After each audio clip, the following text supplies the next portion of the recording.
देश भर में छठ पर्व का त्यौहार बड़े उत्साह के साथ मनाया जा रहा है। वहीं हम बात करते हैं दिल्ली के द्वारका की, जहां का छठ घाट नंबर 1 कहा जाता है और कई वर्षों से यहाँ पे आप देख सकते हैं अलग ही तस्वीर इस छठ घाट की नज़र आएगी, जिस तरह इस छठ घाट को सजाया गया।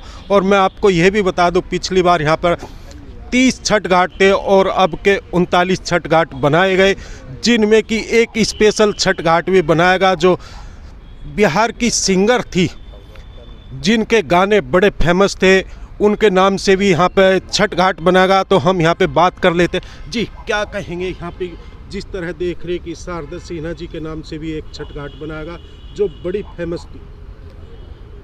शारदा सिन्हा जी माँ सरस्वती का रूप थी और पूरा जीवन उन्होंने जिस प्रकार से छठ मैया का गुणगान किया और अंतिम समय में भी देखिए, मतलब विधि का विधान कि माँ शारदा सिन्हा की ये अंतिम इच्छा थी।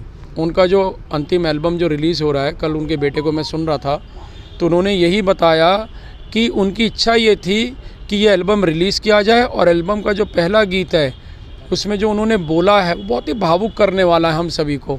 उन्होंने गीत गाया और उसके गीत के जो बोल थे उसका भाव ये था कि हे छठी मैया, मैंने जीवन भर आपकी बहुत तपस्या की है, बहुत पूजा की है, बहुत सेवा की है, अब मुझे मुक्ति दिला दो, अब मुझे मुक्त कर दीजिए। तो ये जो भाव है और विधि का विधान ये है कि जिस दिन छठ पर्व आरंभ हुआ है, नहाए खाए वाले दिन ही माँ शारदा सिन्हा ब्रह्मलीन को प्राप्त हो गई। तो देखिए, जिस प्रकार से उनकी अंतिम यात्रा हुई, छठी मैया के स्थान पे वो चली गई हमारे यहाँ से, इन सब बातों को देखते हुए हम लोगों ने महसूस किया कि यहाँ पर बहुत सारे घाटों के नाम रखे गए हैं, तो एक घाट माँ शारदा सिन्हा को समर्पित किया जाए। इसीलिए ये 36 नंबर घाट जो है माँ शारदा सिन्हा के लिए बनाया गया।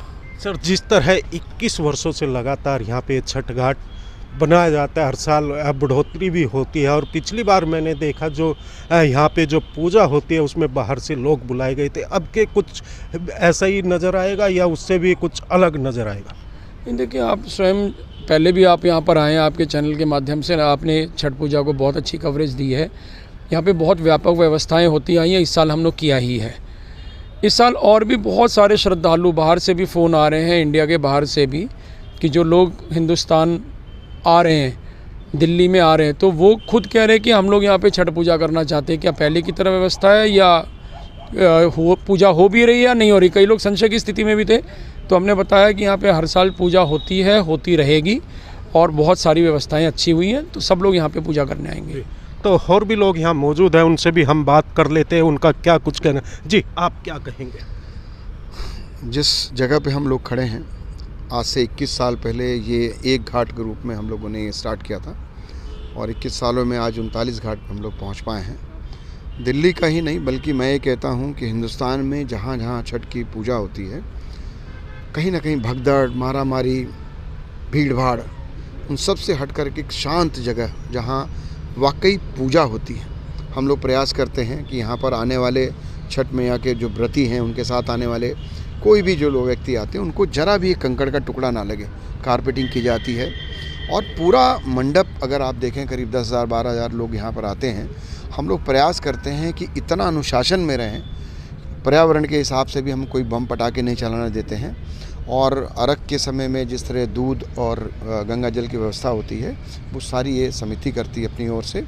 एक बड़ा आयोजन होता है शुद्ध तरीके से, चूँकि ये आस्था का पर्व ऐसा है जिसकी शुद्धता ही मुख्य है। जब हम सूर्य को अर्घ देते हैं, उससे पहले 2 दिन पहले से व्रती शुरू कर देते हैं अपने घर के अंदर पूरी साफ़ सफाई से। तो हमारा भी प्रयास रहता है कि जब उनका परिवार यहाँ आए तो वो जो शुद्धता घर पे रख के आए हैं, वही शुद्धता यहाँ पर पाई जाए। और 2 घाट अलग से बनाए गए, वे कौन से 2 घाट बनाए? एक आप हमारे पीछे शारदा सिन्हा जी के नाम से आप देख रहे हैं, जिनकी पहचान अगर पूर्वांचल के अंदर लोकगीतों में या पूर्वांचल की सही तरीके से संस्कृति की अगर पहचान की जाती है तो शारदा सिन्हा का नाम सबसे ऊपर है।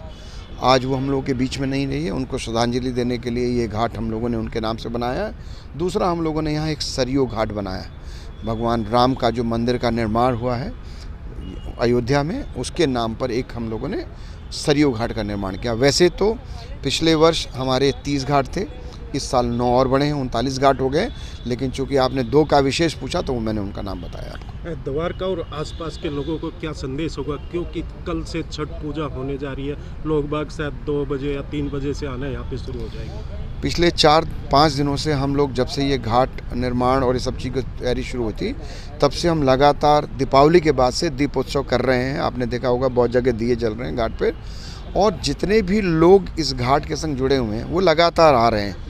तो किसी को कहने की ज़रूरत नहीं, किसी को बताने की ज़रूरत नहीं है।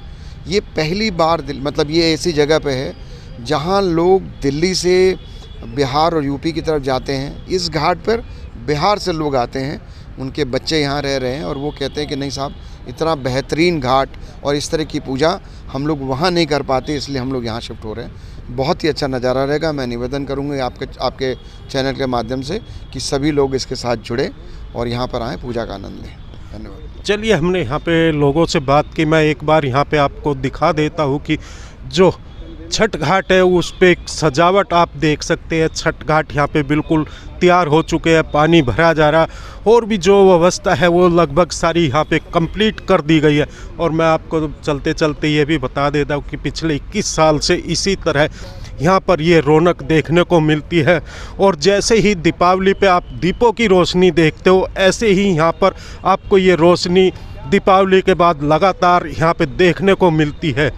तो ये द्वारका का वो छठ घाट है और दिल्ली का वो छठ घाट है जिस पे बड़े शांतिपूर्वक आप यहाँ छठ पूजा कर सकते हैं। जैसे कि कल शाम को अभी हमने ये नज़ारा दिखा, कल शाम को यहाँ पर आपको वही लोग नज़र आएंगे जो छठ पूजा करने आते हैं। यहाँ पे जो लोग हैं द्वारका आसपास देश विदेश के लोग भी यहाँ पहुँचते हैं और यहाँ पे नज़ारा कल और ही देखने को मिलेगा। हर खबर से आज़ाद तोमर।